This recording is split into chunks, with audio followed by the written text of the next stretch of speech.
हम प्रभु के पावन चरित्रों का श्रवण करें और उनमें जो लीलाओं में उपदेश है उन्हें अपने आचरण में उतारें। राम लक्ष्मण और सियाजू गंगा जी के समीप आए, चतुर केवट, नाव 10-20 कदम गंगा जी के बीच में। प्रभु ने कहा ऐसा क्या भाई, या तो उस पार ना होती है इस पार ना होती, बीच में लगा, नाव लाओ ना किनारे। नहीं प्रभु मैं नहीं आऊंगा। भाई क्यों? प्रभु हमने आपका रहस्य जान लिया है। तो तूने क्या रहस्य जान लिया मेरा? प्रभु तुम्हारे सांवले चरणों में बड़ा जादू है, ऋषि मुनियों से सुना है, अपने निषाद राज से भी सुना है और नगर के लोग भी कह रहे थे। तो आपके चरणों में, चरण रज में बड़ा जादू है। नहीं क्या जादू है? सुना है गौतम ऋषि की पत्नी जो शिला रूप में थी, आपका चरण स्पर्श हुआ, सुंदर नारी बन गई। प्रभु शिला नारी बन गई तो काठ को नारी बनने में कितना दिन लगेगा? वो वैसे ही लड़का बच्चा से घर में उसके पालन पोषण में परेशान है, अगर नाव जिससे पालन पोषण करते वो भी नारी बन गई तो समस्या और बढ़ जाएगी। ना ना हम तो नाव नजदीक लाने वाले नहीं, तरनी मुनि घरनी हो जाई, बाट परे मुनि नाव उड़ाई, यही प्रतिपालो सब परिवार, नहीं जानो कछु और कबारू। मेरे और कोई धंधा नहीं, कोई व्यापार नहीं, ये गंगा पार करता रहता हूँ, जो कुछ मिल जाता है परिवार चलाता हूँ। ये नाव भी स्त्री बन गई तो खर्चा डबल बढ़ जाएगा, व्यापार बंद हो जाएगा, ये नहीं हो सकता। प्रभु ने कहा कि तो तुम कैसे राजी होगे? पार तो तुम्हें करना ही होगा क्योंकि दूसरी नाव यहां दिखाई नहीं दे रही। एक बात है प्रभु, अगर आप पारे वास्तविक जाना चाहते हो, देख लो जो भव समुद्र से पार करने वाले हैं उनसे केवट, अगर पारे जाना चाहते हो तो एक बार हमें चरणों को धोने का अवसर दीजिए। मैं धो के देख लूंगा कि कहीं इसमें वो जादू काम तो नहीं कर रहा। मैं जल लाऊं कठौते में, चरण दूंगा, अगर कठौता स्त्री बन गया तो कोई घाटा नहीं होगा क्योंकि नाव हमारी सुरक्षित रहेगी, आने जाने से वो मिलता रहेगा और परिवार चलता है। अगर कठौता स्त्री नहीं बना और हमने चरण धो लिया फिर नाव में बैठा लेंगे कि वो केवल शिला ही नारी बन सकती, एक काठ जो है नारी नहीं। भगवान बहुत मुस्कुराया कि बड़ा विनोदी है। जो प्रभु पार अवश्य गा चाहो मुहि पद पदम पखार। लक्ष्मण जी ने रोष दृष्टि, संभाल के बात कर, मनो नेत्रों ही नेत्रों में डांट रहे हो, संभाल के बात कर। इशारा की लक्ष्मण जी, अब डरने वाले नहीं है हम, ठीक है मार दो चलेगा। मैं कसम खा के कहता हूं महाराज जब तक चरण नहीं धुलाओगे पार नहीं करूंगा। और ये लखनलाल जी मारना चाहते हो ना, मारो मारो, मेरा सौभाग्य है। इसमें क्या सौभाग्य? जब मारेंगे तुम्हें तो सौभाग्य क्या होगा बताए तुम्हें? कहां मर रहा हूं? गंगा जी में, सीधे गंगा जी में। मार कौन रहा है? राम जी का भाई लखन। अपराध क्या है? केवल चरण पखाड़ना चाहता है। साक्षी कौन है? स्वयं राम जी। मारो मारो, हमें कोई परवाह। केवट की बात सुनकर लक्ष्मण जी भी शांत हो गए कि बड़ा विवेकवान है, मुझे कोई इसमें फर्क, मेरा तो अहोभाग्य आज होगा ही होगा, या तो मारो तो अहोभाग्य, नहीं तो चरण पखारेंगे अहोभाग्य। अब मुझे कोई मेरे भाग्य से विचलित नहीं कर सकता है। प्रभु ने कहा भाई तुम्हारी नाव ना स्त्री बने और मुझे पार जाना ही है, तुम उपाय कर लो। कृपा समुद्र भगवान श्री राम मुस्कुराकर बोले भैया तू वही उपाय कर जिससे तेरी नाव बच जाए, मुझे चरण ही पखारना है, जल्दी कर, चरण धो और मुझे पार उतार दे। देखो प्रभु का कृपा प्रसाद प्राप्त करके तुरंत भवसागर से पार हो जाते हैं। आज प्रभु निहोरा कर रहे हैं कि मुझे पार कर। जा सुनाम सुमिरत एक बारा, उतरहि नर भव सिंधु अपारा, सोई कृपालु केवट ही निहोरा, जेहि जग कीयति हूँ पगहु तिथोरा। जिनका नाम स्मरण करने से अपार भव समुद्र संसार से जीव तर जाता है, जिन्होंने 3 पग पृथ्वी मांगे 2 में ही नाप ली, वो केवट से निहोरा कर रहे गंगा पार करने के लिए। परम कृपालु प्रभु जी के वचन सुनकर गंगा जी भी अंदर ही अंदर बड़ी आनंदित हो रही है कि मैं जिनकी चरण धोवन हूं, प्रभु निहोरा कर रहे मेरे से पार जाने के लिए। ओहो साक्षात महा सामर्थ्यशाली होते हुए केवट से प्रार्थना कर रहे हैं। गंगा जी प्रभु के नख कांति को देखकर अपने प्रगट स्थान यहीं से प्रकट हुई, बहुत प्रफुल्लित हो रही है। आज मैं धन्य हो गई गंगा जी के। प्रभु ने कहा शीघ्र करो ना, रुको महाराज, पहले से व्यवस्था की। कठौता लाया, कठौती ले, अगर बनेगा भी तो कठौता लड़का बनेगा, नाव खेलने के काम में आए। प्रभु की आज्ञा होते ही कठौते में सुंदर जल भर कर लाया और प्रभु ने चरण पधराए। अब बहुत आराम से प्रभु के कोमल चरणारविंदों को धोया। ऐसी प्रेममयी दशा केवट, उसे देखकर बड़े बड़े ऋषि मुनि देवता पुष्पों की वर्षा कर रहे। धन्य भाग जो मुनियों के ध्यान में आने वाले चरणारविंद साक्षात केवट उन्हें धो रहा है। चरण कमल धोता जा रहा है, हृदय आनंद से लबालब भरा है, रोमांच हो रहा है। प्रभु ने कहा शीघ्र करो, उसको तो सुध ही भूल जाती, चरण पकड़ करके फिर प्रभु ने कहा जल्दी करो, मुझे पार जाना है। अपने वस्त्र से भी प्रभु के चरण पूछे। अहो भाग, ये जो चरणोदक है पान किया, चरणोदक प्रभु का पान करते ही जितने उसके पितर थे सब भगवत प्राप्त हो गए। पितर लोक में जितने पितर थे सब भगवत प्राप्त हो गए। जो उसका पूरा परिवार था उसका भगवत प्राप्ति निश्चित, जैसे पास बन गया हो। पद पखारी जलपान करी, तो आप सहित परिवार और पितर पालो, आप पूरा परिवार पितर सब भगवत धाम के वश, सब परम पद के अधिकारी। इसीलिए ये नहीं सोचना चाहिए कि हमारे परिवार का क्या होगा। यदि आप भगवत भजन करते धर्म से चलते हैं तो पूरी जिम्मेवारी लोक पर लोक की प्रभु स्वयं योगक्षेम भाव में हम प्रणत कुटुंब पाल रघुराई, भगवान अपने भजन करने वाले के परिवार का भी महामंगल कर देते हैं, उसका भी पालन करते। देखो प्रभु के चरण धोए, चरणामृत पान किया तो आप सहित परिवार पितर पार करी। प्रभु को बाद में पार कर रहा है गंगा जी से, पहले प्रभु ने उसका उद्धार, उसके परिवार का, परम पद का और पितरों का वो सब भगवत प्राप्त, परम पद प्राप्त।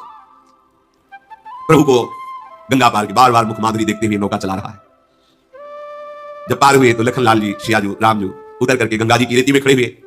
केवट की तो दशा इस समय, बार बार हाथ जोड़ता है, मुखारविंद की तरफ देखता है, साष्टांग दंडवत होता है, फिर खड़ा हो, फिर देखता है, फिर साष्टांग दंडवत। भगवान को ऐसा लगा कि शायद कुछ उतराई नहीं दी है, इसलिए ज्यादा दंडवत हो रही क्या। सब कुछ जैसा प्रभु को लग रहा है कि देना चाहिए उतराई, प्रभु सब कुछ यही कछ नहीं देना, इसको तो कुछ दिया नहीं। देखो हमारे प्रभु का स्वभाव देखो, सब कुछ दे दिया पर क्या सब कुछ है, इसको कुछ दिया नहीं। इसीलिए इनके समान केवल यही है, उसको परम पद, उसके परिवार को परम पद, उसके पितरों को परम पद, देवता ऋषि मुनि केवट की प्रशंसा करके पुष्प बरसा रहे, जगत बंदनी बना दिया। और प्रभु को सब कुछ क्या है, प्रभु इस सकुच यही नहीं कछु, इसको तो अभी कुछ दिया नहीं है। तो पियहि यकी सिय जाननि हारी, मणि मुदरी मन मुदित उतारी, कहे वो कृपालु लेहि उतराई, केवट चरण गहे अकुलाई।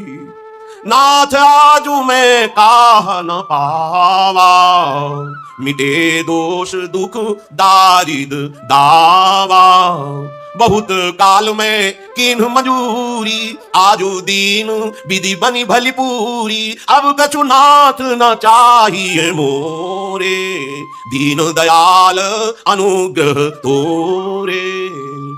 प्रभु के हृदय की बात जानने वाली सियाजू ने अपनी अंगूठी उतारी जो मणि जटित थी, प्रभु दे दीजिए।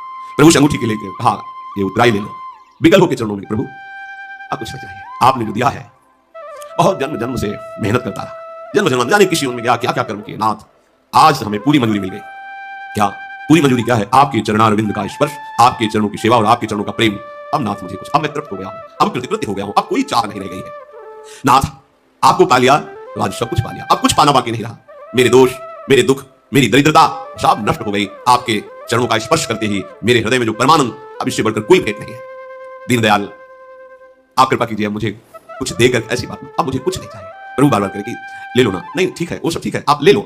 जब केवट ने देखा बार बार प्रभु आज्ञा कर रहे तो हाथ जोड़ के कहा प्रभु अभी नहीं, जब आप लौट के आओगे ना वनवास पूरा करके फिर आप जो देंगे मैं प्रसाद समझकर स्वीकार कर लूंगा। फिर तीबार मोहि जो देवा शो प्रसाद में सिर धरि लेवा। अभी तो नहीं प्रभु, अभी तो जो दिया है प्राप्त कर दिया। हे नाथ बहुत कीन प्रभु लखन सिंह, नहीं कछु केवट ले, विदा कीन करुणा यतन। ध्यान दीजिए, बहुत प्रयास कर रहे हैं प्रभु लक्ष्मण जी, सिया जी, लेकिन केवट कुछ नहीं ले रहा। भगवान फिर दे रहे हैं, क्या ये मिलना बड़ा कठिन है।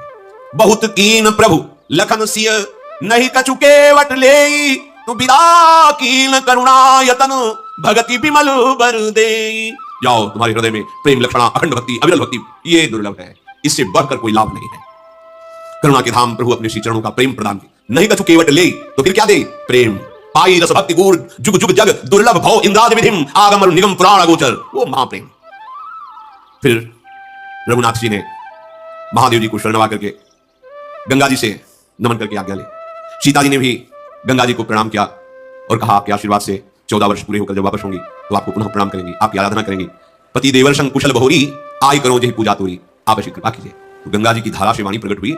जब सियाजू ने गंगा जी से ऐसी प्रार्थना की तो गंगा की धारा से गंगा जी बोली, वाणी प्रकट हुई, हे श्री राम की प्रिया जानकी, तुम्हारा प्रभाव कौन है जो जानता न हो। आपके एक इशारे को बड़े बड़े लोकपाल ताकते रहते हैं, समस्त सिद्धियां हाथ जोड़े आपकी सेवा के लिए खड़ी रहती है। फिर आपने मेरी विनय की, ये तो आप मुझ पर कृपा कर रही हैं, मुझे बड़ाई दे रही हैं। हे देवी, मैं आज अपनी वाणी को सफल करने के लिए आपको आशीर्वाद देती हूँ। प्राणनाथ भगवान श्री राम, देवर श्री लखनलाल और आप सकुशल अयोध्यापुरी लौटेंगी। तुम्हारी संपूर्ण मनोकामनाएं पूर्ण होंगी और तुम्हारा सुंदर यश जगत भर में छा जाएगा। मंगल के मूल गंगा जी के वचन सुनकर के गंगा जी को अनुकूल देखकर सीता जी बहुत आनंदित हुई। प्रभु श्री रघुनाथ जी ने निषाद राज गुह से कहा, भैया आपकी सेवा बहुत हुई, पिताजी ने हमें जो वनवास का आदेश किया है आप साथ मत चलिए, आप वापस जाइए। निषाद राज गुह का तो मुख सूख गया, हृदय में भारी जलन हुई, चरणों में गिर पड़ा और कहा प्रभु मेरी विनय सुनिए, कुछ दिन आपके साथ रह लूं। आपको पता नहीं है कौन मार्ग कहां कैसे, मुझे पता है, मैं आपको मार्ग दिखाऊंगा, जहां आप रुकेंगे सुंदर पर्णकुटी की रचना करूंगा। और प्रभु कंदमूल फलों की मुझे पहचान है, मैं लाके आपकी सेवा में। प्रभु मैं अभी तो नहीं जा सकता, अगर अभी आप कहेंगे तो जीवित रहना असंभव है। प्रभु ने निषाद राज गुह की ओर देखा कि प्रेम विकल है। प्रभु ने कहा तो ठीक है चलो, कुछ दिन हमारे साथ चलो। बड़ा प्रसन्न हुआ, एक क्षण भी भगवान का साथ मिल गया, धन्य अहोभाग्य हो गया। फिर सेवा, फिर कई दिन सानिध्य और फिर निरंतर सानिध्य। तो ये उपासना निरंतर सानिध्य प्रदान करती है। छिन छिन विहरत संग, छिन छिन निर्खत प्रेम भरी, छिन जस कहता भंग, यह आज कृपा हरिवंश की। प्रियालाल प्रतिपल साथ रहते हैं, कभी बिछुड़ना नहीं, आनंद ही आनंद। ये सब बिछुड़ने वाला देश है, शरीर बिछुड़ेगा, प्रिय मित्र बिछुड़ेगा, सब सगे संबंधी बिछुड़े, आप अकेले होगे। अगर उपासना परिपक्व कर लो तो प्रियालाल के समीप अनंत काल तक के लिए, जहां प्रलय की पवन का भी प्रवेश नहीं, दिव्य चिदानंद वृंदावन। प्रभु श्री राम महादेव जी को नमस्कार करके निषाद राज लखन जी और सियाजू के सहित आगे बढ़े। उस दिन सुंदर एक पेड़ के नीचे निवास हुआ। सखा गुह ने सुंदर विश्राम की व्यवस्था की, वही विश्राम की व्यवस्था, कुछ घास लगा के ऊपर कोमल पत्ते बिछाना। फिर प्रातःकालीन प्रभु ने दिनचर्या की, आगे बढ़े तो तीर्थराज प्रयाग के दर्शन हुए, दूर से दिखाई दिया। फिर शिष्टाचार, राधा वल्लभ लाल की।